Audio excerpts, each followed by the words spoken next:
तो हिमाचल में जारी है चुनावी हलचल और इस हलचल में अब जमकर धूल उड़ेगा। अपने अपने योद्धाओं को जिताने के लिए बड़े बड़े नेता बड़ी बड़ी रैलियां और जनसभाएं करेंगे। खबर है कि कांग्रेस के लिए जहां प्रियंका गांधी धुआंधार प्रचार करेंगी, वहीं 68 सीटों की जंग जीतने के लिए बीजेपी एक साथ 68 रैलियों की तैयारी में है।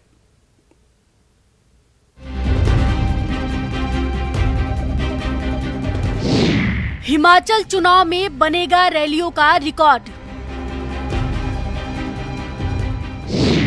एक दिन में 68 रैली की तैयारी में बीजेपी। प्रियंका गांधी करेंगी धुआंधार प्रचार। पीएम मोदी, अमित शाह, राजनाथ सिंह, जेपी नड्डा, योगी आदित्यनाथ, इन बड़े चेहरों के साथ बीजेपी के स्टार प्रचारकों की लिस्ट 40 नाम हैं, जो हिमाचल चुनाव में रैली और जनसभाएं करेंगे। लेकिन सोचिए, अगर बीजेपी के सभी सितारे एक ही दिन हिमाचल की धरती पर उतर जाएं, तो माहौल क्या होगा। बीजेपी कुछ ऐसी ही तैयारी में लगी है। खबर है पार्टी 68 सीटों की जंग में लगातार दूसरी बार जीत के लिए प्रदेश में एक साथ 68 बड़ी रैलियां करेगी। भाजपा ने हिमाचल प्रदेश के सभी 68 विधानसभा क्षेत्रों में एक साथ रैली करने की तैयारियां शुरू कर दी है। इसके लिए भाजपा के सभी 40 स्टार प्रचारक हिमाचल आ सकते हैं। जल्द ही भाजपा तारीखों का ऐलान कर सकती है। ऐसे में हिमाचल की दृष्टि से एक बड़ा चुनावी स्ट्रोक माना जा रहा है। अब देखना ये होगा कि भाजपा तारीखों का ऐलान कब करती है, जब प्रधानमंत्री नरेंद्र मोदी सहित सभी स्टार प्रचारक एक ही दिन हिमाचल के सभी विधानसभा क्षेत्रों में गरजेंगे। सितारों की जमात में पीएम मोदी बीजेपी के सबसे बड़े स्टार हैं, जो अब तक कुल्लू, बिलासपुर, धर्मशाला, चंबा और ऊना में रैली और जनसभाएं कर चुके हैं। वहीं अब खबर है कि पीएम मोदी सभी 68 सीटों को कवर करने के लिए प्रदेश की चारों लोकसभा क्षेत्र में एक रैली करेंगे। खबर के मुताबिक पीएम मोदी 5 नवंबर और 9 नवंबर को दो रैलियां करेंगे। 5 नवंबर को सोलन और सुंदरनगर में रैली करेंगे। 9 नवंबर को हमीरपुर और शाहपुर में रैली करेंगे। वहीं सोलन में परिवर्तन प्रतिज्ञा रैली कर चुकी प्रियंका गांधी 31 अक्टूबर से 10 नवंबर तक कांग्रेस के लिए धुआंधार प्रचार करेंगी। 11 दिन में प्रियंका के 9 रोड और रैलियों का कार्यक्रम है। 31 अक्टूबर कुल्लू में रोड शो और मंडी में रैली करेंगी प्रियंका। 3 नवंबर नगरोटा में रोड शो और चंबा में रैली करेंगी प्रियंका। 7 नवंबर हमीरपुर में रोड शो और ऊना में रैली करेंगी प्रियंका। 10 नवंबर शिमला में रोड शो और नाहन में रैली करेंगी प्रियंका। श्रीमती प्रियंका गांधी जी ने सोलन से जो है चुनाव का आगाज कर दिया था। अभी उनकी पूरे हिमाचल में 4 रैलियां और 4 रोड शो जो है प्रस्तावित है। 31 तारीख को श्रीमती प्रियंका गांधी जी कुल्लू में सुबह जो है वो रोड शो करेगी और शाम को मंडी में जो है रैली का जो है आयोजन किया गया है। और 3 तारीख को नगरोटा में है और शाम को जो है चंबा में उनकी रैली का प्रोग्राम है। और 7 तारीख को हमीरपुर में है और शाम को ऊना में है। और उसी तरह 10 तारीख को सुबह शिमला में जो है रोड शो किया जाएगा और शाम को जो है नाहन में जो है रैली का आयोजन किया गया है। यानी नेताओं के तूफानी दौरे से जहां अगले कुछ दिन तक हिमाचल के दंगल में खूब धूल उड़ेंगे, तो आश्वासन और वादों की बरसात भी होगी। न्यूज 18 शिमला के लिए राजेंद्र कुमार के साथ रणबीर सिंह की रिपोर्ट। कांग्रेस और बीजेपी दोनों को बड़े नेताओं के प्रचार से जीत का भरोसा तो है, लेकिन जिन्हें इन दलों ने छोटा समझा, कहीं उनकी बगावत इनका खेल ना बिगाड़ दे। दोनों पार्टियों के 10 से 15 बागी निर्दलीय मैदान में उतर चुके हैं, जिन्हें हर हाल में 29 तारीख तक मनाने की मुहिम शुरू हो चुकी है। लेकिन क्या ऐसा हो पाएगा, और अगर नहीं हुआ तो क्या होगा? बागी कांग्रेस बीजेपी का खेल। मिशन बागी में जुटे दो दलों के दिग्गज 29 अक्टूबर तक कितने बागी मानेंगे? कांग्रेस ने रामपुर से नंदलाल को उम्मीदवार बनाया तो विशेश्वर लाल बागी हो गए। चौपाल में रजनीश किमटा को टिकट दिया तो सुभाष मंगलेट निर्दलीय उतर गए। सुलह में जगदीश सिपहिया पर भरोसा जताया तो जगजीवन पाल ने बगावत कर दी। ठियोग में तो कांग्रेस उम्मीदवार कुलदीप राठौर के सामने पार्टी के दो बागी विजयपाल खाची इंदु वर्मा ने निर्दलीय ताल ठोक दी है। अर्की में कांग्रेस उम्मीदवार संजय अवस्थी को कांग्रेस के ही बागी राजन ठाकुर चुनौती दे रहे हैं। पच्छाद में दयाल प्यारी के लिए बागी गंगू राम मुसाफिर मुसीबत बन गए हैं। चिंतपूर्णी में सुदर्शन सिंह बबलू के खिलाफ बागी होकर कुलदीप कुमार भी निर्दलीय उतर गए हैं। झंडुता में विवेक कुमार कांग्रेस के उम्मीदवार बने तो बीरू राम बागी हो गए। वही आनी सीट पर बंसीलाल के खिलाफ पार्टी नेता परसराम ने भी निर्दलीय नामांकन कर दिया है। इन बागियों के निर्दलीय मैदान में उतरने से कांग्रेस को सत्ता के सपने पर ग्रहण दिखाई देने लगा है। लिहाजा प्रतिभा सिंह से लेकर सुखविंदर सुक्खू और मुकेश अग्निहोत्री तक लगातार बागियों को मनाने में जुटे हैं। पार्टी नेता अनीस अहमद को विशेष जिम्मेदारी दी गई है कि किसी तरह हर बागी को 29 तारीख तक मना लिया जाए। हमारे कुछ लोग जो है जिन्होंने आज़ाद उम्मीदवार के तौर पे जो है वो अपना नामांकन पर भरा है, वो ठीक है, वो थोड़ी शॉर्ट उसमें जो है लोगों को अपनी थोड़ी नाराजगी जो होती है, लेकिन कांग्रेस पार्टी ने जो है वो डैमेज कंट्रोल के लिए अपनी टीम को जो है तैयार किया है, जिसमें हमारे शीर्ष नेतृत्व से भी लोग हैं और लोकल लेवल के ऊपर भी जो है लोगों को जो है उसमें जोड़ा गया है और सबसे बातचीत चल रही है। और हम पूरी उम्मीद करते हैं कि 29 तारीख को जो है हमारे मैक्सिमम जितने भी कांग्रेस पार्टी के आज़ाद प्रत्याशी के तौर पे जो हमारे लोग खड़े हैं उनको जो है बिठा दिया जाएगा। कौन कौन प्रमुख लोग हैं जो डैमेज कंट्रोल में लगाया है पार्टी ने? देखिए, दिल्ली से हमारे अनीस अहमद जी आए हैं और बाकी हमारे स्टेट से जो है सभी हमारे जो सीनियर लीडर्स हैं, जिसमें हमारे प्रदेश अध्यक्षा हैं, हमारे प्रचार समिति के अध्यक्ष हैं, सुक्खू जी हैं, हमारे सीएलपी लीडर हैं, मुकेश अग्निहोत्री जी हैं और बाकी हमारे सीनियर लीडर्स हैं। वो जहाँ जहाँ जिसका भी जो है वो संपर्क है, जहाँ जो जिससे बात कर सकता है, वो सबको जो है उनको कॉन्फिडेंस में लेकर जो है बातचीत चल। बीजेपी के भी कई बागी निर्दलीय मैदान में उतरकर पार्टी के लिए परेशानी का सबब बन चुके हैं।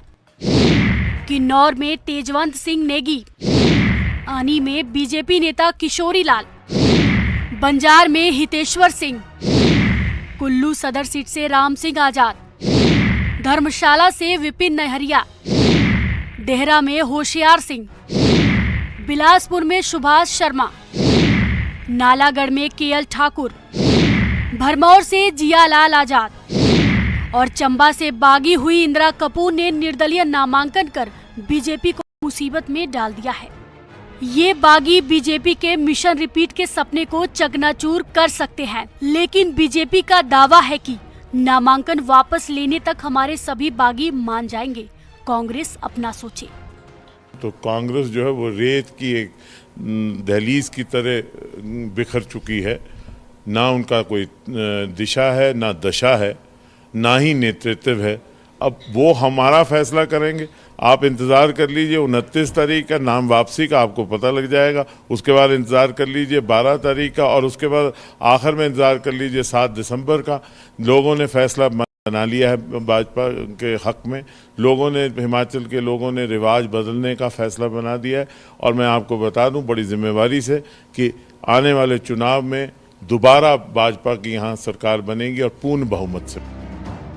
कांग्रेस की तरह बागियों को मनाने के लिए बीजेपी के कई बड़े नेताओं ने मोर्चा संभाल रखा है। जेपी नड्डा और अमित शाह तक लगे हुए हैं। कई राष्ट्रीय नेताओं को मैदान में उतारा गया है और लक्ष्य यही है कि नाम वापस लेने के आखिरी दिन तक हर बागी अपना नामांकन वापस ले। न्यूज 18 शिमला के लिए राजन शर्मा के साथ रणबीर सिंह की रिपोर्ट। तो ये तो हो गई कहानी बागियों की। अब आगे होता क्या है, 29 तारीख तक किसका हृदय परिवर्तन होता है, ये देखने वाली बात होगी। आगे बढ़ते हैं। क्या कांग्रेस नेताओं का बयान चुनाव में पार्टी को भारी पड़ सकता है? सीएम जयराम ठाकुर का तो यही कहना है। असल में कांग्रेस नेता कौल सिंह ठाकुर और मुकेश अग्निहोत्री ने बीजेपी पर हमला करते हुए सीएम जयराम को लेकर कुछ ज्यादा ही बोल दिया, जिस पर सीएम ने कहा कि कांग्रेस को तबाह करने के लिए उसके नेताओं के बयान ही काफी हैं।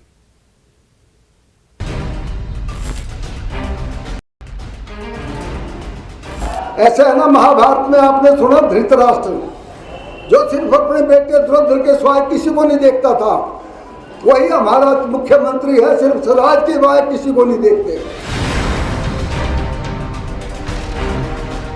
हिमाचल की चुनावी महाभारत में सीएम जयराम ठाकुर को धृतराष्ट्र बता रहे हैं। ये कांग्रेस के महारथी कौल सिंह ठाकुर हैं।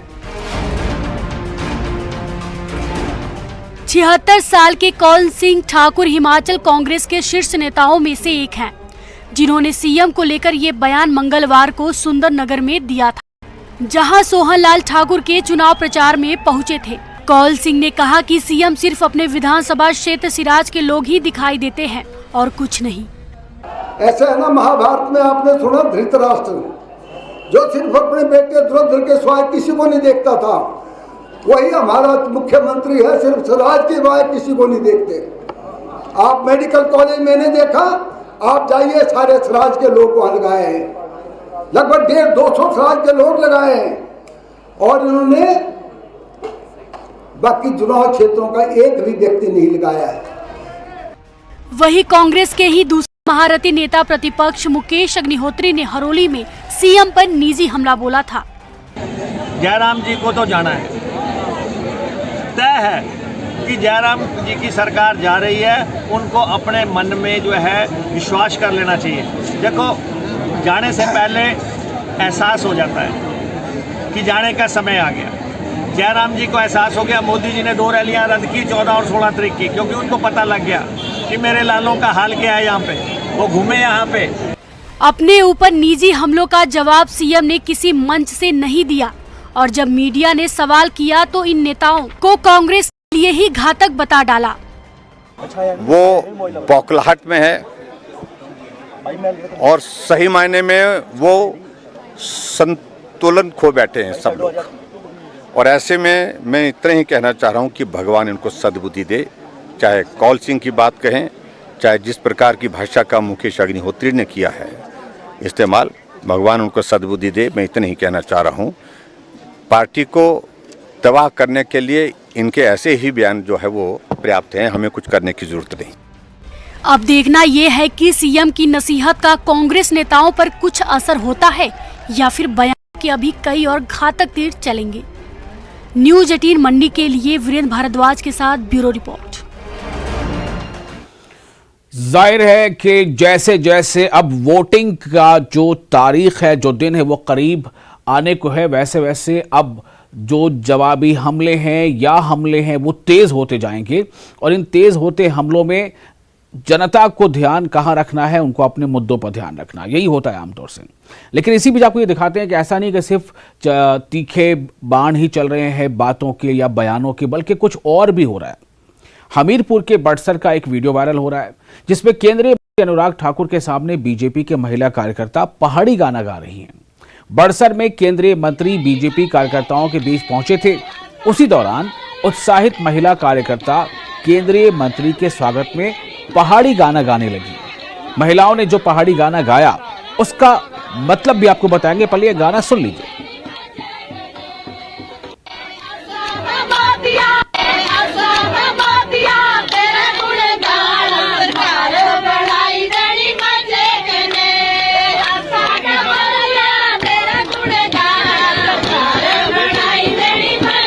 तब आपको बताते हैं कि पहाड़ी गाने का मतलब क्या है। इसका मतलब है कि हम सभी पीएम मोदी का गुणगान करेंगे और सरकार भी मजे के साथ बनाएंगे।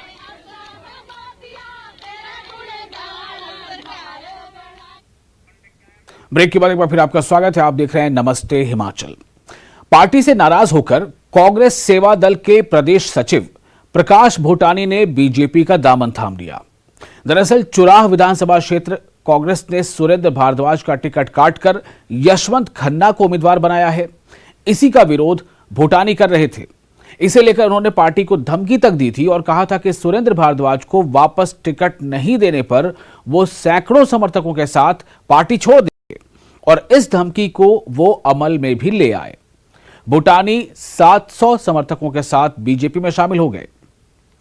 भूटानी के बीजेपी में शामिल होने पर चुनाव विधानसभा के बीजेपी प्रत्याशी हंसराज जाहिर है काफी खुश हैं। साथियों, स्वाभाविक है आप सभी लोग हैरान होंगे। अचानक ही कल शाम को प्रोग्राम बना कि मैं भारतीय जनता पार्टी के परिवार में शामिल होना चाहता हूं। मेरी इस प्रार्थना पेशकश को भाई हंसराज जी ने स्वीकार किया। इसके लिए भाई साहब आपका दिल से शुक्रिया, आभार। आप सभी हैरान होंगे कि ये सब कैसे हो गया। हम एक दूसरे के दूर विरोधी लोग आज कैसे इकट्ठे हो गए।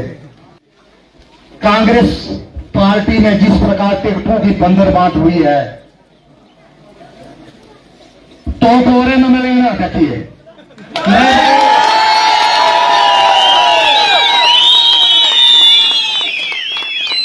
मैं दावे के साथ कहता हूं कि हिमाचल प्रदेश में जिस प्रकार पैसे लेकर टिकटें बांटी गई, मैक्सिमम लोग जो है वो जीतने वाले ही नहीं है। कांग्रेस में बहुत बड़े शीर्ष पद पे रहे और सेवा दल में बहुत बड़े ओहदे पे रहे, प्रदेश के सचिव रहे इनके। और यहाँ से जो टिकट की लगातार पिछले 10 सालों से मांग कर रहे थे कांग्रेस की तरफ से, कांग्रेस की कुनीतियों से तंग आकर के और कांग्रेस ने जिस तरह से टिकटों की खरीद फरोख्त करी है उससे दुखी होकर के लगभग 722 परिवारों ने जो है वो आज भारतीय जनता पार्टी का दामन थामा है, जिसमें भाई प्रकाश भूटानी जी ने जो है वो भारतीय जनता पार्टी में सहयोगी के नाते जो है वो भारतीय जनता पार्टी में शामिल हुए हैं। मैं प्रकाश भूटानी जी का बहुत बहुत स्वागत करता हूं। और जो महायज्ञ चुनाव विधानसभा क्षेत्र में चल रहा है, विकास की जो एक नई विजय गाथा जो है वो लिखी जा रही है, जिस तरह का आशीर्वाद माननीय प्रधानमंत्री नरेंद्र मोदी जी का रहा है, जिस तरह से आदरणीय जगत प्रकाश नड्डा जी ने संगठन को मजबूत किया है, जिस तरह से माननीय मुख्यमंत्री ठाकुर जयराम जी का असीम स्नेह जो है वो हमें मिला है, भाई सुरेश कश्यप जी ने जिस तरह से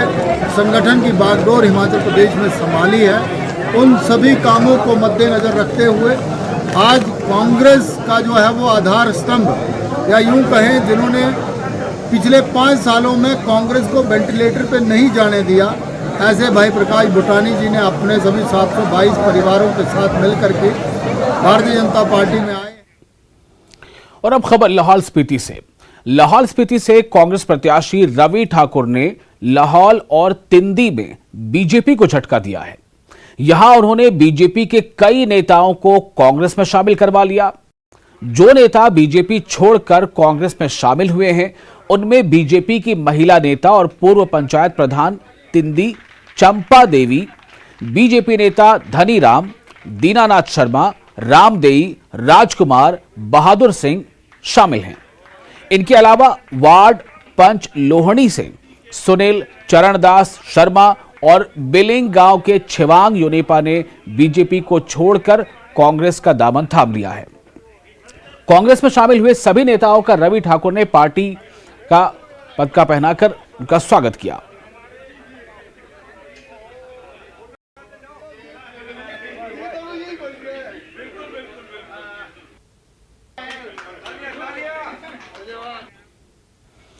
और नालागढ़ विधानसभा क्षेत्र के कांग्रेस प्रत्याशी बाबा हरदीप सिंह ने चुनाव प्रचार तेज कर दिया है। बुधवार को उन्होंने नालागढ़ के रामशहर और दूसरे पंचायतों का दौरा किया। डोर टू डोर चुनाव प्रचार के दौरान उन्होंने लोगों से वोट की अपील की और बीजेपी पर हमला बोला। बाबा हरदीप सिंह ने कहा कि यहां बीजेपी के नेता बागी होकर चुनाव लड़ रहे हैं, इसलिए उनकी यहां से जीत तय है। आज मैं अपने कांग्रेस पार्टी के साथियों के साथ आज पहाड़ी क्षेत्र में हूं और पहाड़ी क्षेत्र की हमारी पंचायत रामशहर, भेड़ी और धर्माना के विभिन्न गांवों को आज हम लोग जो है प्रचार के लिए निकले हैं। विभिन्न गांवों में आज डोर टू डोर प्रचार जो है हम लोग कर रहे हैं और बहुत ही अच्छा रिस्पांस जो है यहाँ हम लोगों को मिल रहा है। मुझे विश्वास है कि जहाँ हिमाचल प्रदेश में कांग्रेस पार्टी की सरकार पूर्ण बहुमत से जो है 2/3 बहुमत से बन रही है, वहीं नालागढ़ विधानसभा क्षेत्र से भी हमारी जो है जीत जो है सुनिश्चित होगी और यहाँ के बुजुर्गों का, यहाँ की माताओं का, बहनों का, नौजवान साथियों का मुझे आशीर्वाद मिलेगा और यहाँ के इलाके की समस्याओं को आगे किस तरीके से निपटाना, उसके लिए हम लोग जो है इलाके को एक तरफ विकास के मुद्दे पर जो है आगे ले जाने का काम करेंगे। और वहीं ऊना के कोटलैहड़ से कांग्रेस प्रत्याशी देवेंद्र कुमार भुट्टो भी जोर शोर से चुनाव प्रचार में जुटे हैं। उन्हें कई जगहों पर नुक्कड़ सभाओं को संबोधित करते देखा गया और दावा उन्होंने किया है कि आने वाले समय में प्रदेश में कांग्रेस की सरकार सत्ता में आएगी, जिसके चलते कोटलैहड़ विधानसभा क्षेत्र के विकास को गति देने के लिए यहां से भी 32 साल के बाद कांग्रेस का विधायक विधानसभा में कदम रखने वाला है। कर रही है इनके साथ। जब वो रोजगार के लिए इनके पास जाता है तो उनके पास कहने के लिए कुछ नहीं है। अगर किसी आदमी ने 20 सालों में कोई काम किया होता तो कुछ बताए कि मैंने ये किया। मैं आप सबको विश्वास दिलाता हूं कि आपके आशीर्वाद से मुझे मौका मिलेगा। सबसे पहले तो हम एजेंट प्रथा खत्म करेंगे। हमारा कोई भी संवाद हो तो डायरेक्ट, क्योंकि जो एजेंट है उनकी वोट की वैल्यू उतनी है और वर्कर की वोट की वैल्यू उतनी है। रही बात क्षेत्रवाद की, तो मैंने सबसे पहले घोषणा की है कि अगर आपके आशीर्वाद से मुझे मौका मिलेगा तो मैं बाबा डेरा में 2 या 3 कमरे जो है 2 महीने के अंदर अंदर बना दूंगा। नूरपुर में यानी आम आदमी पार्टी के सचिव राजेश पठानिया बुधवार को कांग्रेस में शामिल हो गए। नूरपुर के कांग्रेस प्रत्याशी अजय महाजन ने राजेश पठानिया को माला पहनाकर कांग्रेस में शामिल होने पर स्वागत किया है। इस दौरान अजय महाजन ने कहा कि निश्चित रूप से राजेश पठानिया के कांग्रेस को दिए समर्थन से कांग्रेस और मजबूत होगी और राजेश पठानिया को पार्टी में पूरा मान सम्मान मिलेगा। इसके अलावा राजेश पठानिया ने कहा कि वो मानवाधिकार 4 लेन लोक बॉडी के अध्यक्ष हैं और 4 लेन प्रभावितों की मांगों को लेकर शासन प्रशासन से लड़ाई लड़ते आ रहे हैं।